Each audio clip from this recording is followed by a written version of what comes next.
이제 마지막 시간에 교육을 주요한 의제를 해가지고 릴레이 톡쇼를 진행하도록 하겠습니다. 앞으로 한 1시간 정도에 걸쳐서 진행이 될 예정이고요.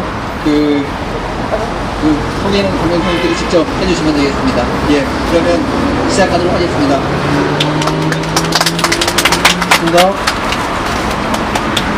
반갑습니다. 오늘 질문을 하기로 온 의제대학교에 있는 강명숙이라고 합니다.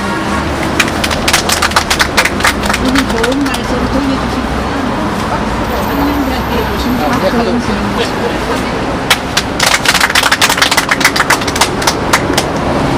다행인지 불행인지 모르겠는데 그저께까지는 컬트TV나 TV에서 방송을 촬영해서 공개를 했는데 오늘은 다행인지 불행인지 모르겠습니다.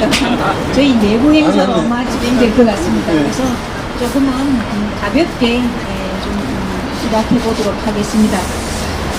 오늘 주제는 대한민국 대전환이 필요하다. 그래서 오늘은 교육 부분이 되겠습니다.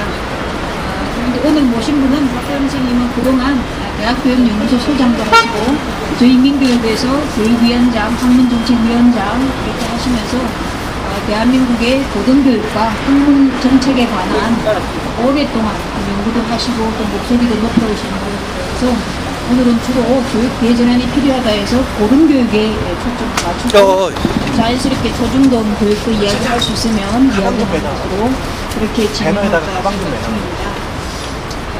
일단 좀 가볍게 시작하는 질문으로 제가 박보영 선생님 프로필을 갖다가 인터넷에 한번 찾아봤습니다. 그랬더니 제일 많이 나오는 게 선생님 토플 수업 재미있어요. 너무 좋아요. 이런 것들이 제일 많더라고요. 그래서 아마 영어 교육에 대해서 오랫동안 학교에서 가르치셨지만 고등교육 특히 이제 사학 문제에 대해서 조금 더 하시게 되는데 그 구체적인 계기가 조금 있으신지 여쭤보고 싶습니다. 예, 이 송주명 의장이 이걸 급조해가지고 나한테 물어보지도 않고 여기서 다 집어넣었어요. 그래서 나온다 안 나온다 얘기도 못하고 나왔는데요. 사실은 제가 그 교육 쪽에 관심을 갖게 된 것은 첫 번째는 민교육이 그 80년대 말에 구성되기 전서부터 몇 사람들이 모이기도 하고 해서 그런 모임들을 다니면서 교육 문제, 대학 문제에 대해서도 좀 누군가가 이야기를 해야 되겠다 이런 생각을 했었죠. 그러고 나서 이제 제가 83년에 상명대학교를 갔는데 학교가 개판인 거예요. 그 학교가 개판이라는 건 뭐냐면 뭐 그 당시에 모든 대학들이 그랬지만 개인 재산처럼 생각을 하고 족벌 체제로 운영되고 그래서 뭐 이런저런 일들이 많이 벌어졌고 했는데 한 번은 제가 간지 이제 뭐 1년뿐이 안 됐는데 학교 입시 비리로다가 그 감사에 걸려가지고 이제 신문에도 크게 나고 문제가 됐습니다. 근데 전체 교수 회의를 하는데 다들 그냥 그 가만히 있어요. 그때 그 총장이 누구였냐면 지금 돌아가신 것 같은데 곽종원이라고 국문학 하시는 평론하고 하시는 분이 총장이었는데 그분이 그 사회를 보시면서 얘기를 하다가 우리 학교가 이렇게 그 안 좋은 일에 연루가 돼가지고 이런 일이 벌어졌는데 여러분들이 잘 좀 이해를 하고 잘 대처해 주기 바란다고 그런 얘기를 했어요. 그래서 저는 그때 이제 대학교 간 지 1년뿐이 안 됐는데 그 얘기가 무슨 말인지를 도저히 이해를 못 하겠어요. 무슨 구체적으로 어떤 잘못이 있었는데 누가 뭐를 잘못을 해가지고 어떤 처벌을 받고 또는 딴 사람들이 이런 일이 생겼으니까 어떻게 대처를 해야 된다라고 좀 확실하게 얘기해 줄 거로 생각했는데 아무 얘기가 없었어요. 그래서 제가 일어나가지고 이게 지금 무슨 염화시중의 미소로다가 선문답하는 거냐, 어떤 사건이 일어나고 피해가 어떻게 됐는지 제대로 얘기를 해달라. 근데 아무 얘기도 없는 거고 다른 동료 교수들도 선배 교수들도 아무 얘기가 없었어요. 그래서 야, 이게 사립학교가 이런 건가 보다. 그러면서 제가 지내면서 보니까 점점 학교에서 이런저런 문제가 일어나더라도 학교 안에서조차도 진지한 논의가 없고, 그래서 참 걱정이다 하고 생각을 하다가 민교협이 구성되면서 제가 보니까 이 학교 안에서 이건 풀릴 문제가 아니다. 바깥에 나가서 사회적으로다가 문제를 제기해서 사립학교의 문제, 사학의 문제를 풀어나가는 일을 해야 되지 않을까. 이러다가 보니까 오늘까지 온 것 같습니다. 네. 네, 우리 이제 조정동 교무실에서는 벌떡 교사라고 하는 게 있습니다. 교무회의 할 때마다 벌떡 일어나서 교무부장이 전달하는 상황에 대해서 그게 어떻게 된 건지 설명을 해달라. 벌떡 교사들이 있는데 선생님은 부임하시고 벌떡 교수가 되신 것 같습니다. 뜻하지 않게 벌떡 교수가 되는 바람에 오늘 이 자리에 계시게 된 것 같습니다. 아마 이제 출발점이 사립대학의 현실을 보면서 그냥 평범한 사람도 이게 상식적으로 문제가 해결되지 않는 거구나. 아마 여기에서 문제의식이 출발하지 않았나 싶습니다. 그래서 오늘은 이제 고등교육의 문제도 사립대학 중심으로 발전을 해오고 또 사립대학이 중심이다 보니까 수익자 부담 학생들의 등록금에 의존해서 학교를 운영하다 보니까 학생 수 감소라고 하는 이런 이제 상황에 있어서 구조적 문제가 그래서 일단은 조금 이야기를 조금 더 쉽게 하기 위해서 이제 사립대학 재정의 가장 핵심적인 부분은 반값 등록금 부분입니다. 그래서 수익자 부담에 의해서 등록금에 의존하다 보니까 등록금을 반값으로 하는 경우에 사립대학이 위기의식을 굉장히 많이 느끼죠. 그래서 정부에서 상당히 대책을 세우기도 하고 그랬는데 그 문제부터 조금 반값 등록금 문제에 대해서 지금 정부는 어느 정도 그 문제를 해결했다라고 이야기를 해서 학생 개인은 등록금 여러 가지 형태의 장학금을 통해서 반 정도 낸다. 실질적인 반이다. 이렇게 이야기하는데 아마 이것이 다 아시겠지만 대학 교육의 질 개선에 전혀 도움이 안 되고 있죠. 그 문제에 관해서 선생님이 조금 반값 등록금의 문제가 어떻게 해결돼야 되는지 이야기를 좀 해주시죠. 반값 등록금 하면은 언론에서 반값 등록금이라는 말을 막 쓰고 있는데 정확한 표현이 아니죠. 등록금은 옛날 그대로입니다. 그런데 정부 장학금의 형태로 어느 정도 나와가지고 학생들 부담이 조금 줄어드는 것이 따름이지 바뀐 건 아니에요. 제가 박원순 시장이 서울시립대학교 등록금을 실제로 반값으로 내렸을 때 일본에서 교수들이 왔습니다. 어떻게 한국에서는 반값 등록금이라는 것을 하려고 하고 그런 어려운 일을 감히 어떻게 하려고 하냐. 그리고 들어보니까 시립대학은 반값 등록을 실제로 했다 그러는데 뭐 궁금하기도 하고 자기네도 그런 걸 좀 해보겠다. 그러고 왔어요. 근데 이제 일본에서는 대학교에 대해서 그런 생각을 전혀 못하고 있고 중고등학교까지는 무상교육으로 하려는 운동은 일본에서도 운동권, 교육운동권 안에서는 계속되고 있고 어느 정도 여론도 모아가고 있는 것 같아요. 근데 우리나라에서는 그런 게 없는데 그때 그 사람 일본 교수들이 왔을 때 제가 시립대 학생을 한 명을 만나가지고 같이 이제 이런저런 이야기하고 인터뷰를 했는데 그때 시립대 학생이 등록금 고지서를 가져왔어요. 근데 내가 그걸 지금도 가지고 있는데 실제로 그걸 보니까 102만 원인가 그렇더라고요. 그래서 야 이게 이런 게 실제로 현실화 될 수 있는 거구나. 근데 사실은 이제 반값 등록금 얘기하면은 고등교육에 대한 재정을 좀 늘리고 정부에서도 고등교육에 대한 그간 못했던 것을 볼충하고 참여한다는 의미에서 고등교육에 대한 재정 지원을 좀 많이 하면 특별히 그렇게 노력 안 하고도 노력 안 한다고는 좀 이상하지만 확실히 반값 등록금은 이룩할 수 있는데 지금 보면은 장학금 형태로 나와가지고 그리고 장학금 형태로 나오는데 다들 여러분들도 학생들 주위에서 보면 느끼고 그렇지만 정부에서 장학금 나오는 게 학기 시작할 때 한 번에 다 나와서 끝나는 게 아닙니다. 찔끔찔끔 학기 시작하기 전에 조금 나오고 한 달 지나고 나서 또 나오고 또 2달 지나서 나오고 어떨 때는 종강이 다 돼가지고 또 나와가지고 그 장학금 줄 애들을 찾기가 힘들어요.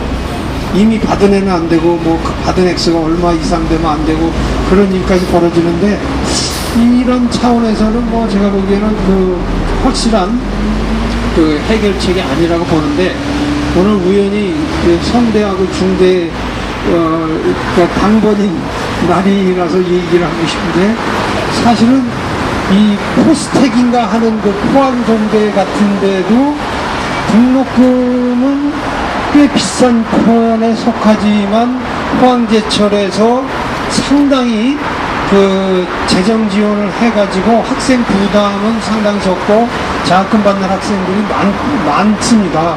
그래서 그 대재벌이라고 하는 삼성, 그 다음에 그 두산 같은 데서 성대하고 중대에 제대로 좀 돈을 투자해가지고 반값 등록금까지는 못 가더라도 한 뭐 70% 등록금이라도 할 수 있는 일들을 거기 계시는 교수님께서 좀 더 하면 어떨까 하는 이런 생각까지도 들어요. 근데 사실 그런 일을 발휘하기도 힘들고 유지해 나가기도 힘들지만 우연찮게 오늘 그 만난 김에 얘기를 한다면 거기서부터 좀 시작을 하면 어떨까 그런 생각이 들었습니다. 네. 사실 반값 등록금이라는 게 우리 사회의 의제로 대두되었을 때만 해도 실제로 반값이 가능하겠느냐 아마 반신반의하지 않았을까 싶습니다. 근데 이제 실제로 아까 선생님들이 이야기했지만 장학금의 규모, 지급되는 규모로 보면 학생들의 등록금 부담이 굉장히 적어졌어요. 등록금은 그대로 되지만 장학금의 형태로 돌려받기 때문에 이제 돌려받는 방식이 찔끔찔끔 나오기도 하고 개인에게 주어지기도 하고 여러 가지 기준을 가지고 이렇게 주어져서 아마 학생들은 낸 돈에 비해서 받는 장학금을 이렇게 하면 등록금 부담은 조금 줄어든 것 같아요. 그래서 제가 이 점에 대해서 조금 지적하고 싶은 건 우리가 학생이 등록금이 수익이 줄어들었는데 어떻게 그게 가능하겠느냐, 그럼 대학 재정이 어려워지지 않겠느냐. 근데 발상의 전환만 조금만 하면 이게 가능하다라는 이야기, 국가장학금의 형태로 국가가 실제로 대학에 엄청난 공적 자금을 투여하고 있는 거죠. 근데 이제 그게 대학 교육이 질 개선으로 이어지는 게 아니고 개인에게 이렇게 시행을 결핍해 장학금을 주다 보니까 이게 공적 자금이 투여되고 있음에도 불구하고 여전히 학생들이 체감은 조금 없는 그런 게 아닌가 싶은데 선생님은 기업도 국가 못지않게 공적 장학금의 형태로 그게 학교에서 주든지 아니면 만들어서 실질적으로 대학에 대한 투자를 좀 늘릴 수 있지 않느냐. 그러면은 학생 수가 줄어들어도 등록금을 적게 받아도 대학의 운영이 가능하고 질 개선이 가능하지 않아서 이런 아마 한 단초를 보여준 것 같아요. 그래서 등록금 투쟁이 조금 멈칫하고 있는 부분이 있는데 좀 새로운 출구를 찾아서 대학의 공공성 강화 방향으로 나아가야 되지 않을까 이런 이야기를 어떤 식 이야기에 덧붙여서 제가 조금 더 정리하는 게 아닌가 싶습니다. 오늘 이제 신문을 보니까 오늘부터 기승예비 반환 소송의 결과로 인해서 국립대학 재정 회계법안, 대학 구조 개혁법을 저지하기 위한 농성을 지금 국회에서 하고 있습니다. 그래서 아무래도 고등교육에 관한 주제로 옮겨가려면 이 이야기를 해야 되지 않을까 싶은데 국립대학 재정 회계법안 이 부분에 관해서 기승예비 반환 소송 때문에 기승예비를 그러니까 기승예비 부분을 어떻게 보충할 것이냐. 근데 아마 여당은 국립대학 회계법안을 위해서 별도로 등록금에 포함시켜서 기승예비를 받는 방안을 지금 주장하고 있고 야당 쪽에서는 그렇게 되면 학생의 부담이 실제로 줄어드는 게 아니니까 기승예비에 해당되는 부분을 국가 부담으로 하자. 이런 법안을 지금 제안하고 있는 것 같습니다.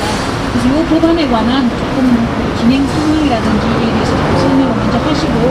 예, 그 국립대에 국한되는 문제이기도 하고, 그 다음에 또 있지도 않은 기성회를 빌밀해가지고 기성회비를 걷었으니까 없어지는 건 당연한 거죠.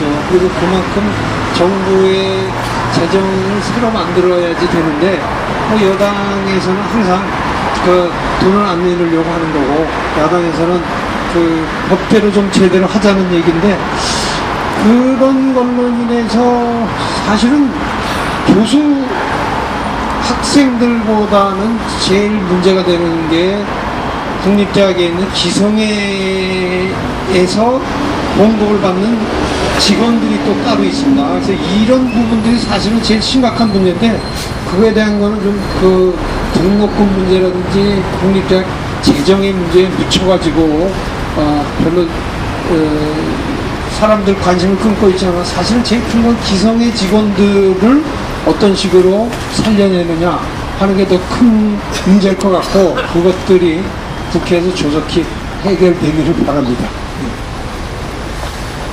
그런데 이제 그 기성회비 부분이 이제 원래 거기에 대한 여러 가지 배경이 있지만 대학 재정의 부족한 부분을 기성회비라는 형식으로 이렇게 메꾸어서 그나마 이제 기성회비가 없어지면 대학 교육의 질이 굉장히 낮아질 거다. 이제 이런 것들 때문에 대학의 공교육하고 관련해서 문제 제기를 하지 않는가 싶은데, 만약에 이제 기술회비를 못 거두게 되고 반환을 하게 되면 이제 반환하는 주체도 이제 여러 가지 문제가 있더라고요. 그 서울대학 같은 경우는 법인화돼 있기 때문에 이제 돌려줄 사람이 없는 거죠. 국립서울대학은 사라져 버렸으니까. 그래서 이제 일반 국립대학의 경우에는 누가 돌려줄 수 있을지 모르겠는데, 그래서 이 부족 기술회비 부분에 부담되는 부족한 부분에 공적 자금을 어떻게 마련할 것인가, 그 부분에 관해서 혹시 선생님 의견 있으시면. 그거에 대해서 특별히 뭘 생각하는 게 없습니다. 법원에서 판결이 그게 났고 다 돌려주라고 했으니까, 서울대가 없어지고 그 법인화된 서울대가 있다고 하더라도 정부 책임이겠죠. 그러니까 정부에서 특별 자금을 마련해가지고 빨리 학생들에게 돌려주는 것이 기본이라고 생각합니다. 네. 이래저래 걱정이 좀 많은 것 같습니다. 그 많은 공적 자금을 어디에서 예산을 가져와서 할 것인가. 그래서 아마 돈 걱정 때문에 못하고 있는데, 제가 보기에는 이제 이게 국가의 부분들의 부담에 대해서 어떤 형식으로든지 그 부분을 좀 분명하게 하고 넘어가야 되지 않을까. 정부는 고등교육을 그리고 국가가 무조건 부담하게 되고 하는 것을 저희들이 싸워서 얻어내야 되지 않을까. 그런 생각이 좀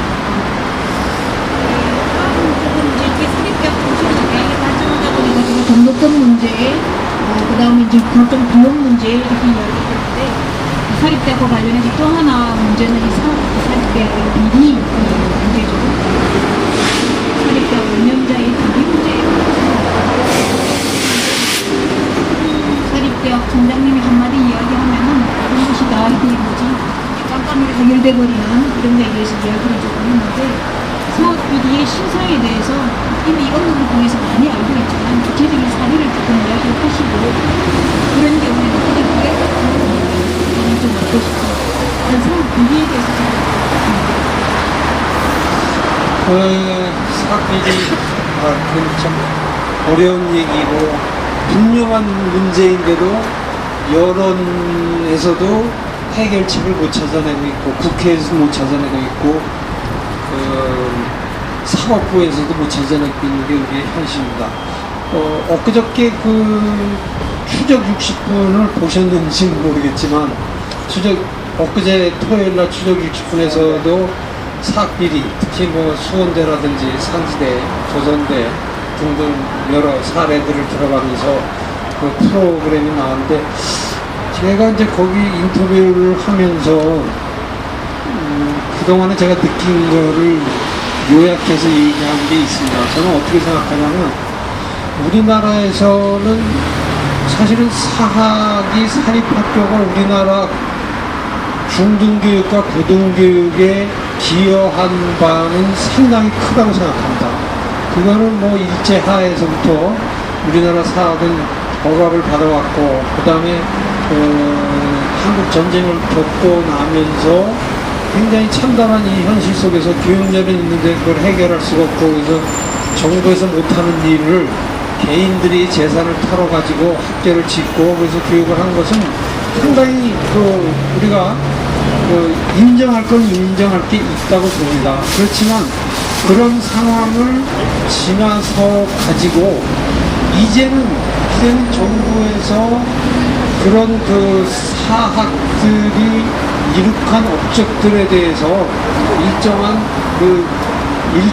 뭐라고 해야 될까요? 인정을 해주면서 엄정하게 사립학교를 운영하도록 해야 되는데 너무나 우리나라에서는 원정주의적으로 법을 만들고 원정주의적으로 집행을 하고 원정주의적으로 사법적으로 판단을 하는 게 만연해 있습니다. 그러니까 지금 국회에서 구조 조정에 관련한 법을 새누리당에서 내놓고 20명의 의원이 서명을 해가지고 이제 상정을 해놨습니다. 근데 거기에조차도 보면은 핵심적인 게 이런 겁니다. 사립학교 만든 사람들에 대해서 어느 정도 인정을 해줘야 된다. 그러니까 이번에 구조조정하고 관련해서 나온 법안 중에 핵심 가지가 있습니다. 하나는 뭐냐면 대학을 해산할 경우에 그 법인을 공익법인으로 이전하는 것을 허락해주겠다 하는 게 첫 번째입니다. 그런데 그런 조항이라고 하는 것은 중등학교에 이미 있었습니다. 특별법으로다가 중고등학교를 운영하는 사학재단에서 학교 운영이 어렵다고 생각해서 학교를 해산할 경우에 이 학교 재산을 시가로 계산해서 30%에 해당하는 돈을 준다고 했습니다. 그런데 그렇게 했음에도 불구하고 사립 초중고등학교에서 자진해서 학교를 해산한 데가 한 군데도 없다는 얘기입니다. 그러니까 그런 것만 보더라도 사립학교를 설립한 사람도 마찬가지고 법을 만드는 쪽에서도 아무래도 자기 재산을 털어가지고 학교를 세웠는데 그만둔다고 해서 30%가 뭐냐, 어? 이런 원정주의적인 해석이 너무 강하기 때문에 그런 법이 생겨나지는 않습니다. 이번에도 결국은 그런 식으로 생겨난 거죠. 그 다음에 구조조정하고 관련해서 나온 법안에서 또 두 번째로 중요한 것은, 이 학교를 해산하는 게 아니라 이제 승계를 해주는 거죠. 승계를 해줄 때 세제상의 혜택을 주겠다.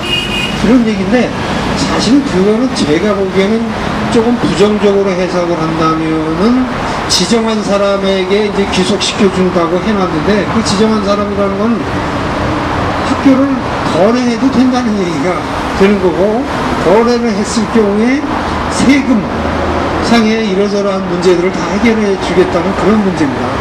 그 다음에 세 번째로 제가 보기엔 이게 더 이제 심각한 문제라고 생각하는데, 사립학교가 이게 입학 정원이 줄어들고 출산율이 줄어든다고 해서 이제 맞다. 정부에서 뭐 규제라고 하니까 그래 우리 지금 입학 정원이 1000명인데 100명을 줄이겠다. 그랬을 경우에 그 학교가 가지고 있는 교육용 기본 재산 중에서 900명에 해당하는 것이 이제 기본 재산으로 줄어들잖아요. 그럼 100명에 해당하는 유휴 기본 재산이 남게 됩니다. 그러면 그 유휴 기본 재산을 수익용 기본 재산으로 이전해서 활용하는 것을 용이하게 해주겠다고 되어 있어요. 그렇게 된다면 좀 우습게 해석을 해주면 이런 겁니다. 중앙대학교가 1000명 규모의 교육용 기본 자산을 가지고 있는데 100명을 줄였다 하면은 학교 운동장의 10%를 띄어가지고 수익용 기본 재산으로 바꿔서 거기다가 뭐 음식점을 만들든지 뭐 호텔을 짓든지 뭘 해가지고 모든 그 수익형 사업도 해도 된다는 얘기가 돼요. 그래서 이런 것들을 보면은 법이 제대로 만들어져야 되는데 그렇지 못하다는 거고요. 그 다음에 두 번째는 행정 차원에서 교육부에서도 매번 그 감사 얘기를 하는데 사실은 그러니까 교육부에서는 우리나라 대학들을 종합감사를 정기적으로 예를 들면 5년이면 5년, 7년이면 7년에 한 번씩 돌아가면서 종합감사를 다 한 번 해야 돼요. 그런데 교육부에서는 감사 인원이 없다는 핑계로 종합감사는 안 합니다. 안 하고 수원대학교 무슨 일이 터졌어? 그럼 사안감사에 해당하는 감사만 특별히 나가서 하는 거죠. 그러니까 이렇게 되다 보니까 사실은 서울에 있는 유수한 큰 대학들은 종합감사를 아직도 한 번도 안 받고 살고 있어요. 그러니까 이런 문제들이 있고, 그 다음에 그 감사를 하더라도 이러저러한 것들이 지적이 됐는데 그것에 대한 처벌 사항들을 보면 우리가 얘기하는 대로 손방망이 처벌, 그래서 뭐 있으나마나한 처벌로다가 노래가 끝나버리게 된다는 얘기죠. 그래서 행정적인 차원에서 그렇게 하고, 그다음에 세 번째는 사법부에서 그러한 사학 비리를 저지른 거에 대해서 엄한 판결을 내리지를 않습니다. 뭐 몇천억을 학교 돈을 유용하고 전용하고 이랬다고 하더라도 학교 뭐 소유권을 그 박탈하는 것은 말할 것도 없고, 그 이전에 아주 뭐 미묘한 그러한 가벼운 처벌만 해가지고, 예를 들어 지금 뭐 제일 큰 게 상지대학교일 텐데 상지대학교 그렇게 많은 돈을 막아놓고도 다 나와가지고 지금 도로 그 자식들이 다시 그 이사장으로 다 들어오고 이사로 다 들어오고 이렇게 됐어요. 사실 저도 사실은 사학분쟁조정위원회에서 위원으로다가 2년 동안 일하면서 느낀 거지만 뭐 여기저기 다 문제가 되지만 사법부, 그러니까 사학분쟁조정위원회의 과반수 이상이 그 법률을 하는 사람하고 변호사고 뭐 대법관 출신이고 이런 사람들이 와 있는데 그 사람들도 전부 다 얘기하는 게 사립대학은 주인이 있어야 된다. 주인이 있어야지 학교를 발전해야 한다. 이런 얘기들을 뭐 스럼없이 하고 있으니까 제가 말씀드린 대로 입법하는 데도 그렇고 행정하는 데도 그렇고 사법하는 데 있어서도 사립학교에 대한 온정주의적인 의식이 바뀌기 전에는 우리나라에서 그런 비리들을 일소하고 제대로 된 학교를 만들어가는 것은 상당히 어려운 것이고, 지금 우리 교육운동 단체들에서 비리가 있는 학교들은 대학 구조조정을 하는 가운데에서 국공립으로 전환해야 된다, 또는 뭐 정부 의전형 사학으로 바꿔야 된다, 이런 얘기들을 하지만 그런 것들은 우리 교육운동 단체 내에서 바라는 희망사항일 뿐이지 교육부는 뭐 듣지도 않고 국회 가서 얘기해도 사실은 여당 의원들은 저 사람들 무슨 얘기를 하고 있나 이런 반응은 없어요. 그래서 사실은 이 3권을 가지고 있는 데에서 그 온정주의적인 그러한 발상과 인식이 바뀌기 전에는 상당히 저는 어렵다고 보고 있는 거죠. 네. 제가 사학 비리 이야기를 좀 하는데 다음번에 할 주제가 그냥 너무 말씀드렸습니다. 아마 그 사학 비리를 외면하는 정도, 그다음 더 나아가서 이제 사학 비리를 옹호하는 여러 가지 그 역사적인 뿐만 아니라 지금 대학 구조조정 개혁법에서 그리고 하는 걸 아마 보여주신 것 같습니다. 마지막에 교육운동 단체를 어떻게 해야 될까에 대해서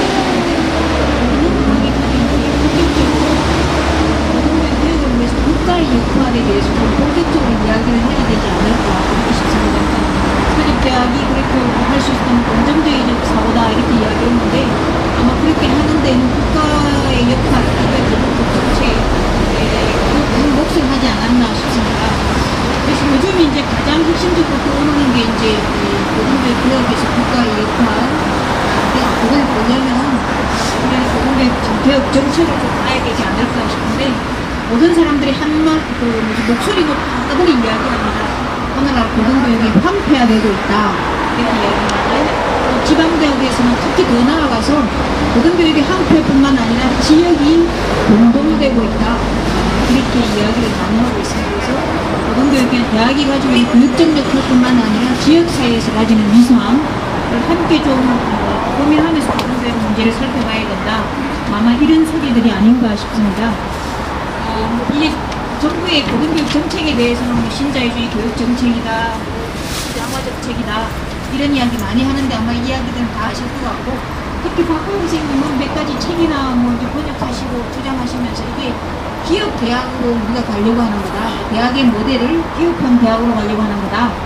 그래서 이제 이게 앞으로의 추세가 될 텐데 여기서 대학이 살아남을 거에 뭐냐 이런 이야기 하는데 오늘 하필이면 중대와 성대가 와서 기업형 대학 이렇게 이야기하면 아마 누구보다도 줄줄이 가슴으로 그 문제점을 느끼지 않을까 싶은데 우리나라 대학의 발전 과정에서는 이제 학문 중심의 대학이냐 아니면 대형화된 대학이냐 나아가서 이제 이게 대학의 모델이 이제 이 기업형 대학에서 대학 역사에서 새로운 단계에 접어들었다 이렇게 얘기하실 것 같은데 고관적인 선생님 오늘의 대학의 앞으로 변화상에 대해서 이야기를 조금 해주시면 좋을 것 같습니다. 그러니까 뭐 제가 대학 전반에 대한 얘기를 한다는 건 좀 어려운 얘기지만요. 제가 예를 들어 구조조정 문제라든지 사학비리라든지 뭐 이런 것들을 쭉 보면서 느낀 바는 그런 겁니다. 지금 이제 예를 들면 대학 구조조정을 한다고 여러 가지 그 정책들을 내놨는데 하나도 비전이 없는 것 같아요. 미래의 대학을 어떻게 끌고 가겠다.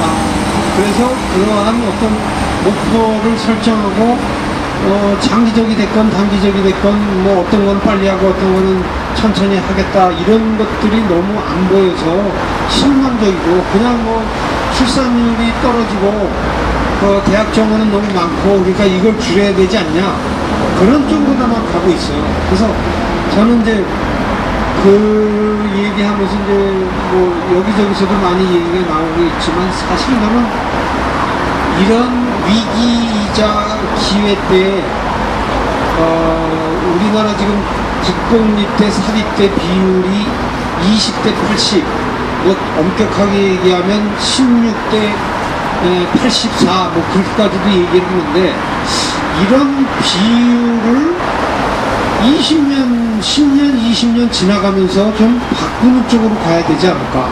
그래서 20대 80을 최소한 30대 70, 그래서 더 지나가서 40대 60, 뭐 이런 정도로까지는 가는 청사진을 가지고 나아가야지.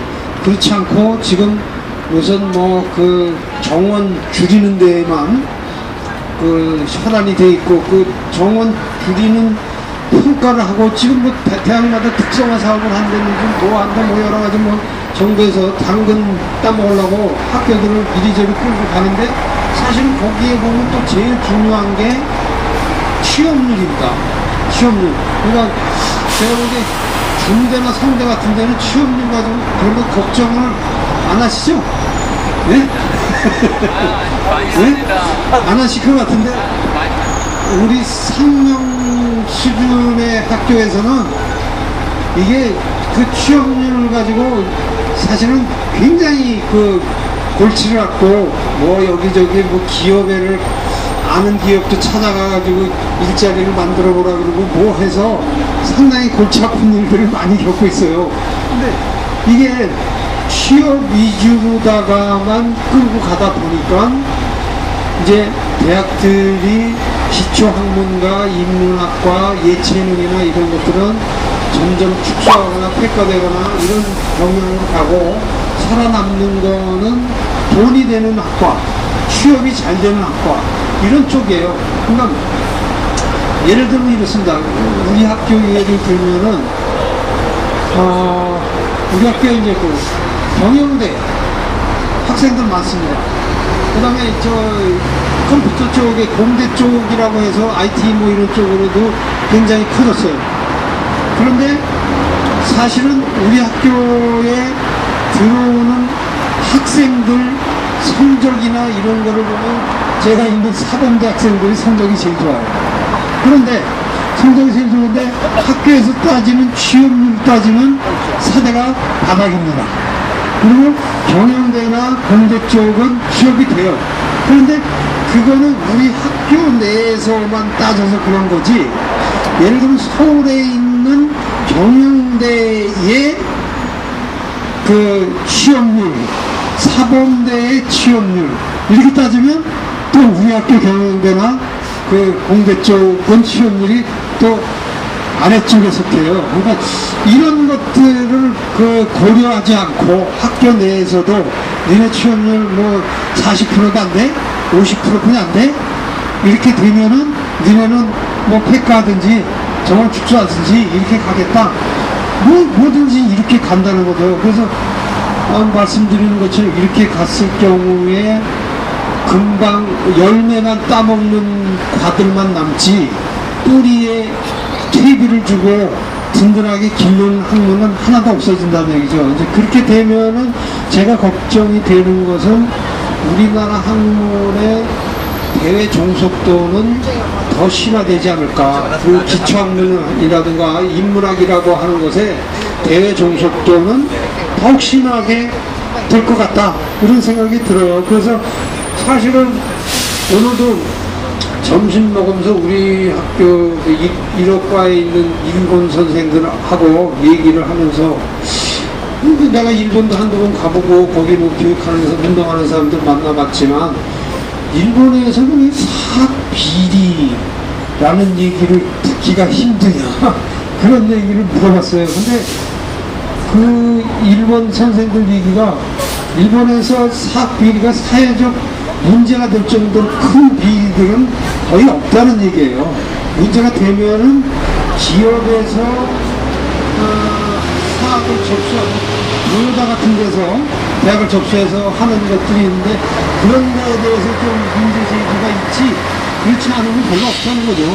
그래서 이런 여러 가지를 봤을 때에 지금 구조 조정이 아니라 구조 개혁 차원으로 가려면은 좀 길게 보는 전망 속에서 인문학과 기초학문들의 발전도 생각을 하면서 가야지 그냥 당장 취업이 잘 된다고 해서 그쪽 과만 살리고 나머지 과들은 다 문 닫고 축소하는 쪽으로 가는 거는 이건 제가 보기에는 굉장히 큰 문제가 있고 이거는 어느 학교든지 다 마찬가지라고 저는 생각해요. 그래서 사실 중앙대에 이제 부산에서 와가지고 이것도 우스운 얘기인데 폐계약을 교양 필수 과목으로 만들었다고 그래가지고 어떤 농담 잘하는 친구가 중앙대학교가 언제 신학대학이 됐어?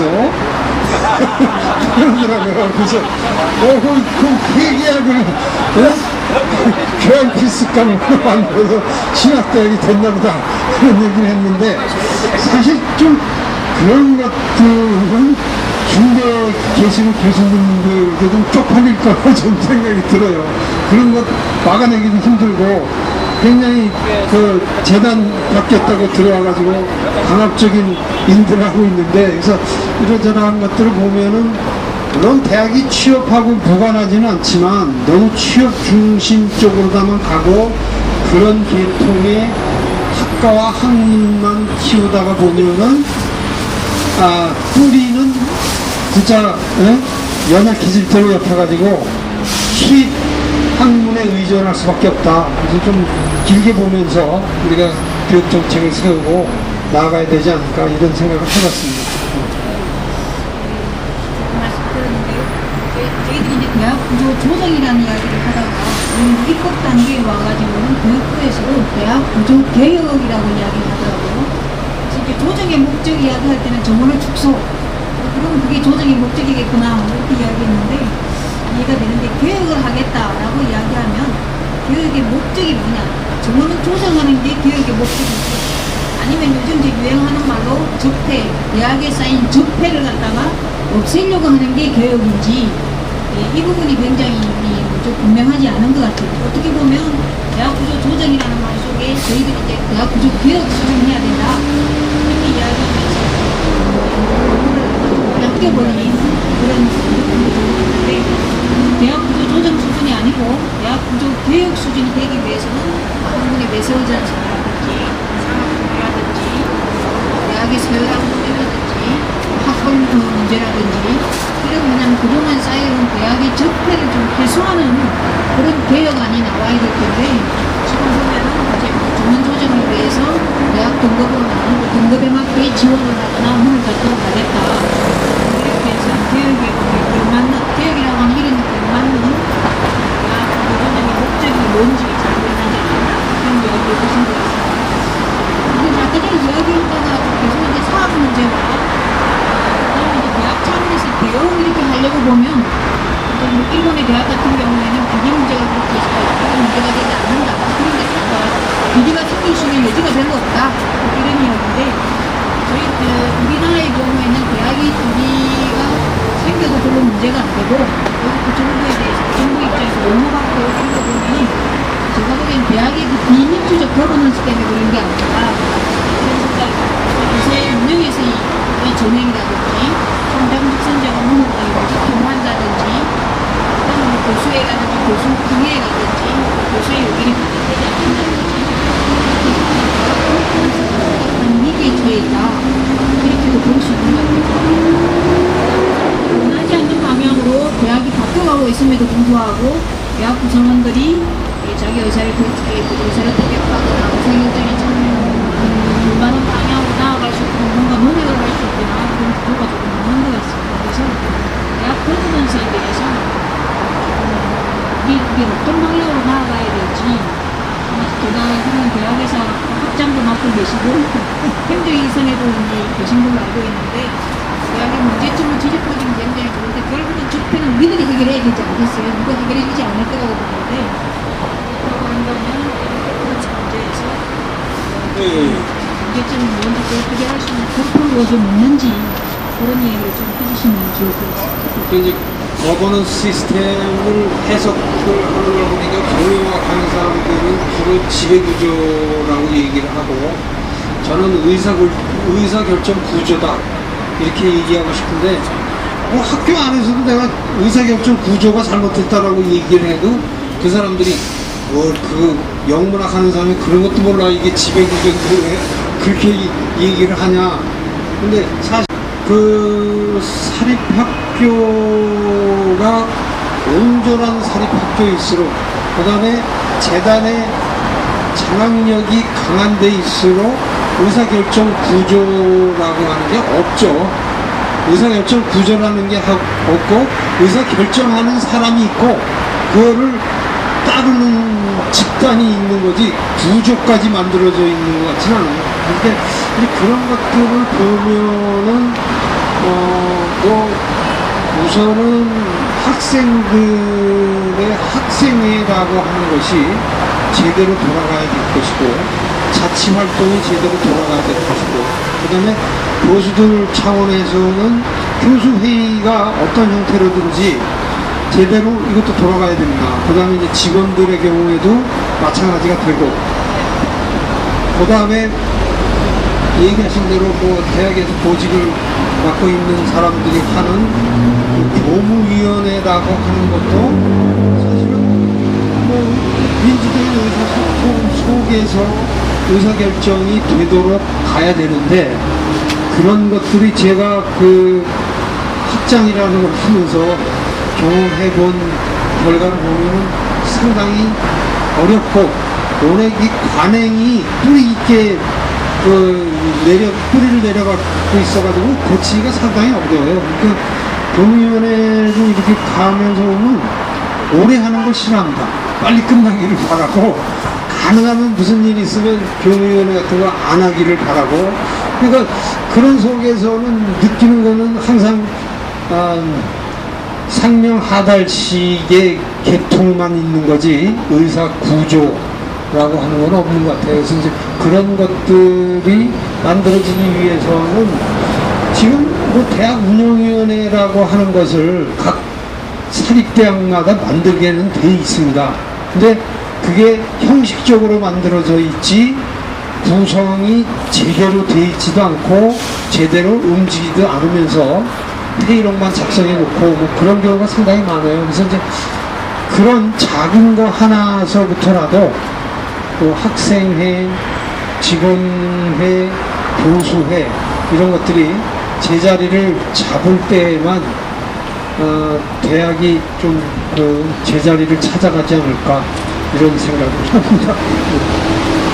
오늘도 신문에 보니까 대학의 학부사 편집장들이 모여서 회의나 이야기하는데 오늘날 대학이 나에게 대학이 뭐라고 이야기하는 생각하냐 나오는 반응 중에 하나가 대학은 돈 먹는 자판기다. 돈 놓고만 팔아놓고 그 다음에 뭘 어디 나오지도 않고 나오지 않아도 어디 가서 돌려받을 때도 없고 돈 먹는 자판기다 이런 이야기가 있고 그 다음에 인터넷에만 나온 유명한 맛집이다. 이름만 대학에 있을 텐데 인터넷에서 사람들 사이에서는 굉장히 회자되는데 실제로 가면 아무것도 먹을 것도 없고 맛도 없다.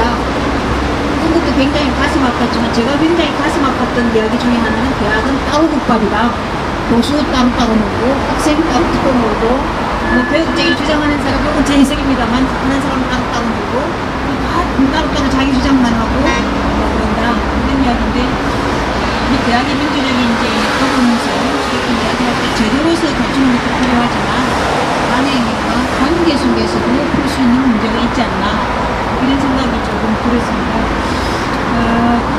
아까 전에 이제 대학 고등교육 정책에서 국가의 역할 이런 걸 이야기를 좀 꼬집었는데 이야기를 하는데 사학적으로 아무리 관심 때문에 그렇게 좀 흘러가는 것 같습니다. 근데 고등교육에서 제가 생각하는 국가의 역할이 평가 국가의 역할은 조금 곤란하다. 평가를 해가지고 응급을 만들어서 돈을 주고 안 주고 이걸로서 국가가 역할을 다 했다. 라고 하면 뭐 신자유주의 시대의 국가의 전형적인 그 국가 역할이죠. 나는 평가만 하고 평가를 통해서 질 관리한다 이런 명분만 내세우고 실제로 니네들이 알아서 하라 뭐 이런 것들 이게 이제 전혀 대학이라든지 학문 생태계가 발전한다든지 이런 데는 별로 도움이 안 된다 이렇게 꾸준히 느낄 수 있지 않나 싶습니다. 이번에 교육감선거 하면서 어떤 후보가 이런 주장을 하더라고요. 대통령은 바꿀 수 없어도 교육은 바꿀 수 있다 이런 이야기가 고등교육 정책 자체를 바꾸기는 쉽지는 않겠지만 그럼에도 불구하고 우리가 바꿀 수 있는 교육이 있다. 이런 이야기를 하죠. 그래서 아마 이제 교육감 선거의 결과 굉장히 고무적인 것들이 많이 보여주는데 고등교육 문제를 해결하는 데 있어서 교육감들이 해야 될 역할 상당히 제한적이다. 그런데 교육감의 역할 이런 것들이 좀 어떤 게 있을 수 있는지 고등교육과 관련해서 교육감들 이런 일 좀 해줬으면 좋겠다 이런 제안하고 싶은 게 있는지 좀 여쭤보고 싶습니다. 뭐 참 어려운 얘기고 교육감이 직접 관련되지는 아니라고 생각하는데요. 사실 또 그 교육학을 전공하셨으니까 제가 사범대에 있으면서 느낀 거 그 세월호 그 참사를 보면서 더 좀 심각하게 느꼈던 건 뭐냐면 우리나라 교사 양성 제도를 바꿔야 될 때가 됐다 이런 생각을 했습니다. 그건 뭐냐면 4년 동안 세대 다니면서 교생 실습 한 달 나갑니다. 그리고 시험 붙으면은 현장으로 곧바로 나가요. 그러니까 그렇게 나가지고 학생들에 대해서 얼마나 이해를 할 수 있을 거며 학교 또는 교사라고 하는 것이 자기 적성과 능력과 뭐 취향에 얼마나 맞는 건지 이런 것도 별로 그 생각을 안 하고 가는 것 같아요. 그러니까 요새 교사라고 하는 것은 부부가 교사면은 중소기업보다 낫다는 얘기가 벌써부터 더 돌고 있고 그래서 학생들한테는 굉장히 인기 있는 직종이긴 하지만 되기는 굉장히 어려워요. 그러니까 그 20대 1 가까이 되는 경쟁력을 뚫고 임용고사를 보기 위해서는 고생 실습 같은 건 아무것도 아닙니다. 그냥 시험 공부만 해야 돼요. 그런데 이제 거기서 또 문제가 생기는 건 뭐냐면, 이게 제가 이제 교육학 한 사람들하고 좀 싸움을 많이 하는 대목인데, 교육학이 발전하면서 교사가 될 학생들이 들어야 할 교육학 과목이 너무 많아졌어요. 그리고 교육학 과목들이 교육을 붙이면 다 돼요. 교육심리, 교육행정, 교육철학, 교육사, 뭐 어쩌고저쩌고 해가지고 수도 없이 많이 생겨가지고 교사 되려는 애들이 노량진을 갑니다. 왜 가냐면 학교에서 교육학 과목들을 다 건드려주지 못해요. 그러니까 학원 가서 교육학 과목을 정리하러 다녀요. 그러니까 이런 것들을 보면은 교육학 하는 사람들이 자기네들 밥그릇 챙기기 위해서 많이 만들어 놓고 교육학을 발전시킨 뭐 긍정적인 것도 있을지는 모르지만, 이것이 가져오는 폐해가 어떤 면에서는 제가 보기엔 세월호 참사에도 그런 것들이 작용하지 않았을까, 이런 생각들을 해요. 그 교사들하고 제가 그 동네 교사들하고 한 달에 한 번씩 이렇게 걷는 거를 하는데, 거기 가다 보면 나이 좀 먹은 선생님들 얘기가, 요새 새로 들어온 선생님들은 자발적으로 뭐 하려고 그러는 게 거의 없고, 그 다음에 자기 일만 끝나면 끝이고, 뭐 의욕적으로 뭐 하려는 게 하나도 없다, 그런 얘기들을 굉장히 많이 하는데, 시키는 대로 하는 것만 하고. 근데 그런 걸로 보면은 선생님들이 이게 잘못 양성되는 게 아니냐, 이 시스템을 좀 바꿔야 될 것 같고. 그래서 뭐 여러 가지 얘기가 나왔지만, 양성 시스템을 바꾸는 데 있어서는 저는 그 사범대를 사실은 없애야 된다고 봐요. 그리고 문과대, 이과대에서 공부해서 수학 선생 할 사람, 국어 선생 할 사람은 대학원, 교육대학원 체제로 가서 한 1년 정도 그 교생 실습 같은 현장에서의 그 경험들을 하면서, 그리고 나서 교사로다가 나가게 하는 쪽으로 가야지, 이거 한 달을 교생 실습 받고 나서 현장에 투입된다는 건 내가 보기엔 너무 많은 문제를 가지고 있는 것 같은데, 이런 부분들에 대해서 얘기들은 별로 나오는 것 같지 않습니다. 그래서 저는 그 교육감들이 할 수 있는 일들 중에는 여러 가지가 있겠지만, 지금 교사 양성 시스템을 바꾸는데 좀 힘을 합치고 목소리를 같이 내고 이렇게 해서 나아가야지만, 뭐 인성교육 뭐 이런 것들이 안 됐다고 인성교육도 프로그램 만들고 뭐 하고 그렇게 해서는 또 문제를 일으킬 것 같고, 교사가 제대로 된 인성을 가진 교사가 먼저 돼야지 학생들도 나오는 거지, 교사는 그렇게 돼 있지 않은데 그 밑에서 어떻게 인성을 제대로 갖춘 학생들이 나오냐, 이런 문제들을 좀 생각해 봅니다. 그래서 이번에 뭐 다행스럽게도 우리 진보 쪽에 선생님들이 교육감이 많이 됐으니까 서로 힘을 합쳐가지고 협조를 하면서 서두르지 말고 천천히 신중하게 포석을 놓고 실행을 해나갔으면 합니다. 네. 제가 질문을 던졌을 때는 교육감 정부의 현장에서는 이렇게 이야기합니다. 대학 서열화 때문에 초중등 교육을 아무리 바꿔봐도 이게 다시 도루묵이 된다.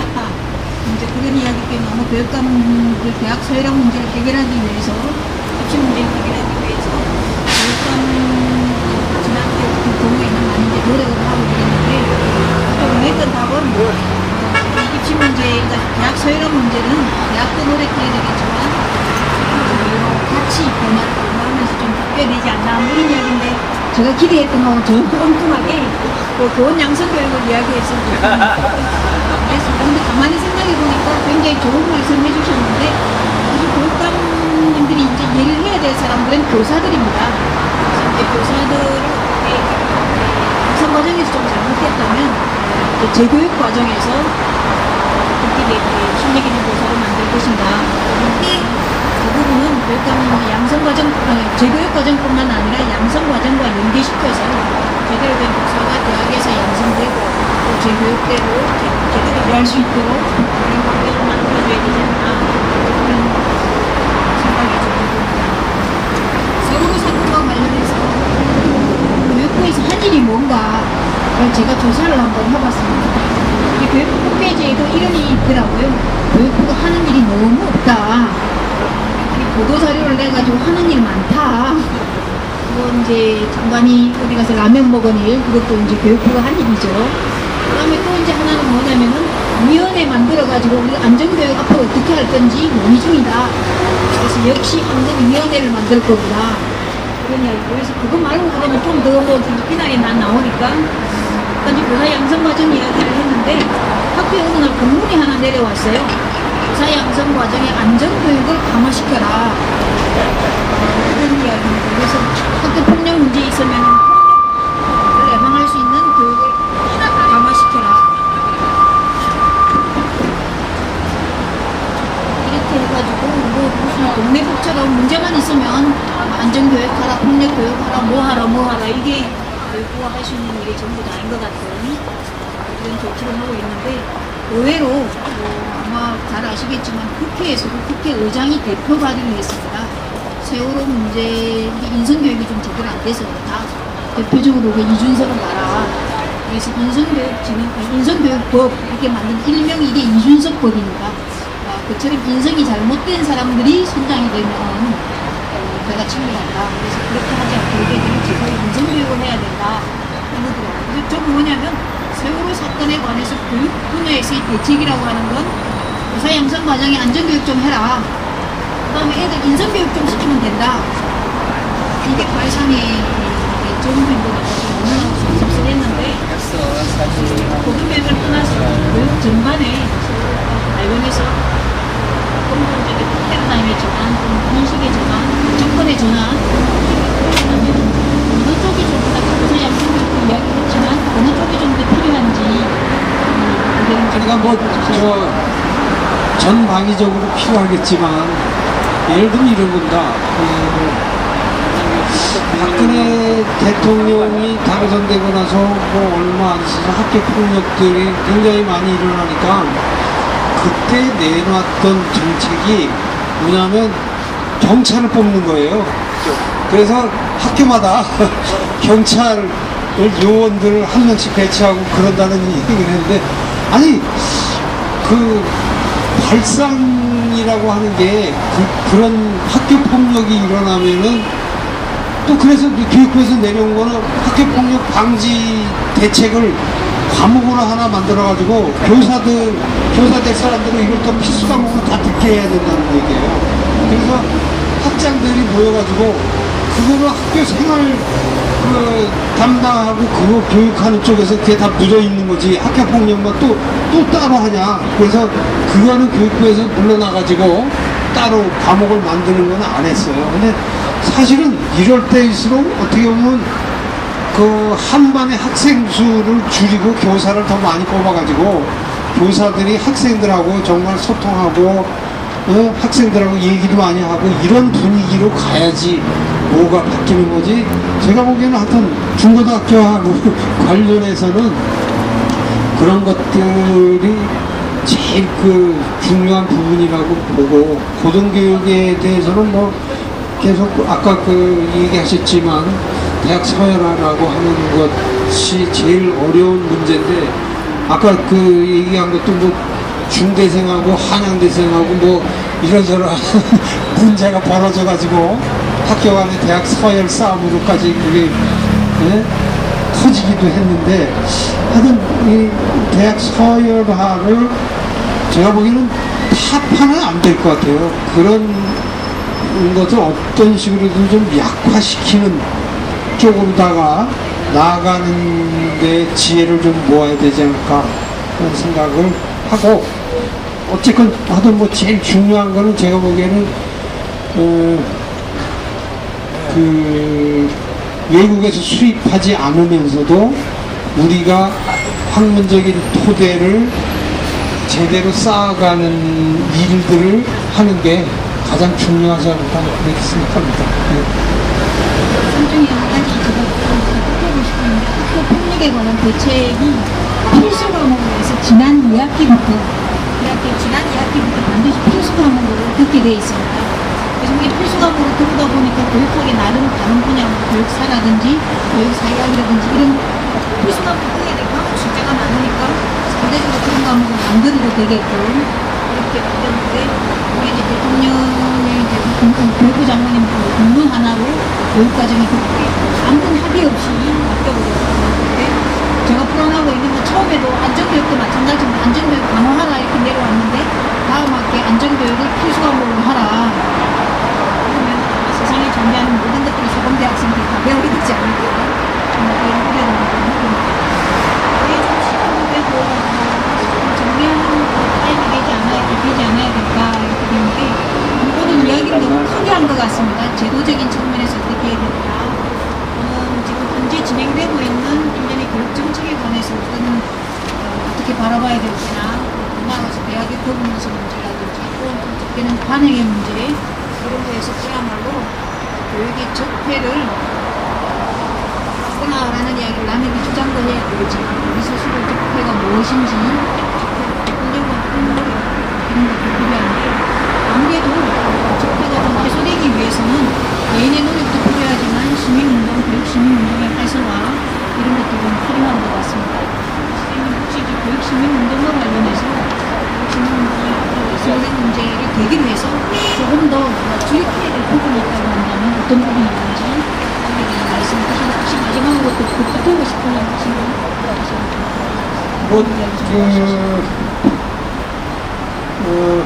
교육 운동 차원으로 보면 지금 그 교수 단체들의 운동도 너무 찌그러져 있는 것 같아요. 민교육도 그렇고 교수 노조도 그렇고 그다음에 개별 대학의 교수회라고 하는 것도 그런데 이것도 정말 제대로 활성화하는 것들이 필요한 것 같고요. 그다음에 학생회도 학교마다 다르겠지만 너무 무력화되어 있는 것 같아요. 이게 뭐 취업하고도 관련이 되고 뭐 살기가 어려워서 그런 것도 있지만 그것도 상당히 큰 문제일 것 같고 그 다음에 이제 그 학부모 단체들의 운동이 사실은 어떤 면에서는 여러 가지를 다 포괄할 수 있고 힘을 낼 수 있는데 학부모 단체는 이상하게 초등학교, 중학교, 고등학교까지만 있지 대학교 학부모 단체 운동은 없는 것 같아요. 그래서 그런 것들도 학부모 단체를 학부모라고만 생각하지 말고 시민단체 차원에서 조금 더 활성화를 시키고 우리도 연대를 해가지고 같이 일을 해야 되지 않을까 그런 생각을 해봅니다. 대학에서도 학부모 모임이 있으면 좋을 것 같은데 어떤 방향으로 될 것인가가 상당히 좀 의문이 되지 않을까 싶은데 서남대 의대 사건을 계기로 해서 의대 학부모들 모임이 있었잖아요. 그래서 그 학부모에서 서남대 빨리 없애라. 없애면 우리는 좀 더 좋은 의대로 편입해 갈 수 있을 거다. 이렇게 해서 아주 학부모 이기주의적인 그런 모습을 봤는데 그게 이제 대학 학부모뿐만 아니라 이름하여 근데 교수님과 학생 또는 교사뿐만 아니라 전 국민적 운동으로 전 시민적 운동으로 교육이 좀 확장되어야 되지 않나 이런 이야기인 게 아닌가 싶습니다. 주변이 많이 시끄럽지요. 약간 좋은 말씀 너무 들려주셔서 고맙습니다. 감사합니다. 고맙습니다. 질문 시간도 주셔야지. 예, 죄송합니다. 혹시 질문? 저요. 네. 마이크 좀 빌려주세요. 오랫동안 참으셨었는데 질문하시려고 죄송합니다. 깜빡했네요. 두 교수님들 말씀 잘 들었고요. 좋은 얘기 감사드립니다. 특히 이제 그 준비를 많이 해오신 것 같아서 대단히 감사드리고요. 제가 질문하고 싶은 거는 대학 평의위원회에 대해서 질문드리고 싶어요. 성균관대학교에서는 불과 한 몇 달 전에 생겼습니다. 생기면서 보니까 이미 대학들이 다 생겼고 아직까지 버티고 있어. 이제 만든 대학이 연고대, 성대 이런 거라고 들었습니다. 이미 다른 대학은 이제 노무현 정부 때부터 법안이 만들어져가지고 다 되고 있는데 우리가 이제 제일 거의 마지막 고발주자로서 마지못해서 만든 대학이라고 생각하는데 저희 대학도 이 만든 구성원을 보니까 참 가관이에요.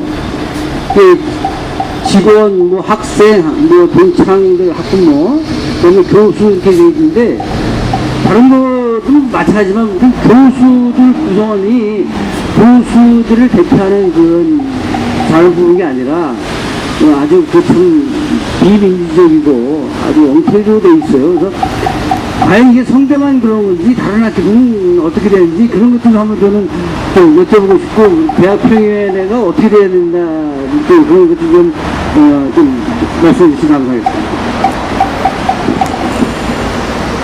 그 성대가 배짱이 인문학교잖아요. 그러니까 연고대랑 같이 그걸 안 만들었어요. 근데 만든 이유는 뭐냐면 각종 그 평가 그 사업 지원하는 데서 그거 안 만들면 감점을 받게 돼 있어요.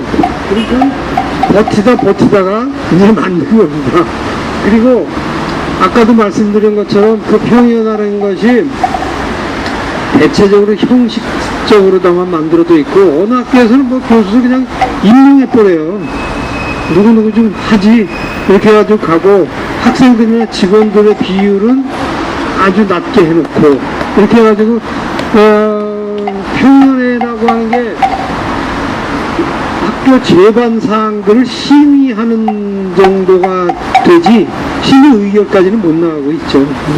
한계는 있지만 그럼에도 불구하고 심의하는 과정 속에서는 대학을 제대로 돌리는데 이바지할 바가 있지만 구성이 그렇게 돼 있기 때문에 있으나마나한 상태로 돼 있다. 뭐 그렇게 볼 수밖에 없죠. 제가 아까 전에 질문 중에 하나 대학 거버넌스에 대해서 조금 고민이 필요하다. 물론 오랫동안 고민해온 문제입니다. 근데 사학대학의 비리 같은 걸 좀 막을 수 있는 내부적인 장치, 외부적인 장치, 법적인 것도 필요하지만 내부적인 장치로서 이제 대학의 거버넌스 구조를 좀 확립할 필요가 있던데 대학 아시겠지만 대학의 역사적 발전 과정에 보면 대표적인 거버넌스 구조가 이제 이사회, 강의, 교수회 이런 거잖아요. 이제 교수회는 대부분의 대학에는 교수협의회 이렇게 돼 있죠. 그러니까 법적 기구로서 교수회가 권한을 보장받지 않고 교수협의회 이렇게 해서 의사를 듣는다 정도의 수준으로 돼 있죠. 그래서 이제 그걸 넘어서 이제 평의회라는 거죠. 근데 그 평의회도 뭐 직원 노조나 이런 거하고 달리 교수들의 평의회에서 교수들의 대표를 뽑아서 그 대표가 대학의 대학의 뭐 경영에 또는 뭐 이제 대학의 지배에 참여한다. 이런 의미로 이제 교수 평의회를 구성하도록 돼 있지 않습니까? 근데 아마 대학마다 이제 하고 있는 대학도 있고 안 하고 있는 대학도 있고, 이제 교수 평의회 대표는 학교의 중요한 일에 또 참여해서 의사결정하는 과정에 참여할 수 있도록 돼 있는데, 평의회가 실질적으로 총장이라든지 사장 쪽에서 조금 내세우는 사람들이 평의회 의장 이렇게 당선돼서 실질적으로 제도의 정신을 좀 살리기에는 특히 사립대학의 경우는 좀 어려운 구조가 아닌가 싶습니다. 물론 각 대학마다 대학의 민주주의 투쟁이 조금 역사가 있는 대학들은 교수평의회에서 나름대로 그걸 제도의 정신에 맞게 운영하려고 하고 있는 것도 있지만 제가 알기로는 대부분의 사립대학에서는 제도의 정신을 살리고 있지 못하고 있다 이런 얘기에서 앞으로 이제 대학 교육 운동, 고등교육 운동도 이 대학 거버넌스 구조의 교수회라든지 교수평의회라든지 이런 그 제도적 장치를 통해서 민주주의적 제도를 조금 정착시킬 수 있는 방안 이런 거에 대한 고민도 필요하지 않은가 싶습니다. 아마 그런 문제의식 때문에 질문하신 것 같고요. 혹시 다른 분 다른 질문 없으면 박보영 선생님이 이걸로 끝내자고 하십니다. 아마 제가 고문 아닌 고문을 한 게 아닌가 싶기도 합니다. 자, 그럼 오늘은 이것으로서 대한민국 대전환이 필요하다 교육 분야에 관한 토크쇼를 마치도록 하겠습니다. 선생님, 네, 고맙습니다. 감사드립니다.